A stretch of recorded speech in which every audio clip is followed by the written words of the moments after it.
ইতিহাসের আজকের সেশনে তোমাকে স্বাগতম। ওকে, লেটস ফাইন্ড আউট। 1928 সালের 14ই জুন আর্জেন্টিনার রোজারিও শহরে জন্ম নিয়েছিল একটি শিশু, নাম আর্নেস্তো গুয়েভারা, ডাকনাম তেতে। পরবর্তী ইতিহাস তাকে চিনেছে আর্নেস্তো বা চে গুয়েভারা নামে, অথবা শুধুই চে নামে।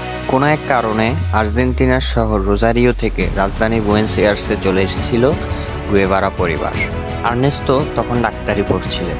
আর্নেস্তো মানে চে গুয়েভারা। সেই সময় তার চেয়ে বছর 6 বড় আলবার্তো গ্রানাদোসের সঙ্গে চে গুয়েভারা বেরিয়ে পড়ে একটি ঐতিহাসিক সফরে। দীর্ঘ সেই সফর শেষে গুয়েভারা বুঝতে পারেন এই সমাজের পরিবর্তন খুবই প্রয়োজন। লাতিন আমেরিকার পথে প্রান্তরে ঘুরতে ঘুরতে যুবক আর্নেস্তার বারবার মনে হয়েছে মানুষের দুঃখ, দরিদ্র ও শোষণ থেকে মুক্তির পথ কি। সেই পথ খুঁজতে গিয়েই তিনি সূচনা করেন মহামূল্যবান একটি ইতিহাসের। গুয়েভারার সফরটির স্থায়িত্ব ছিল দীর্ঘ 7 মাসের। সালটা 1951। আর্নেস্তো 23 বছরের একজন যুবক।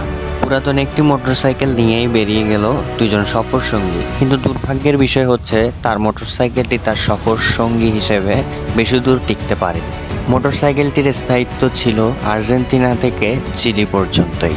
দীর্ঘ পথ পাড়ি দেওয়ার কারণে অকেজো হয়ে গেছে মোটরসাইকেলটিকে চিলির মাটিতেই বিসর্জন দিয়ে কখনো পায়ে হেঁটে, কখনো চলতি কোনো গাড়িতে উঠে দুই বন্ধু পৌঁছেছেন পেরুতে। তারা দুই বন্ধু দেখেছেন পেরুর পাহাড়ি দুর্গম অঞ্চল, প্রাচীন ইনকা সভ্যতার চিহ্ন, কেরুয়া আর আমাইরা ইন্ডিয়ানদের বসতি, অ্যামাজনের তীর।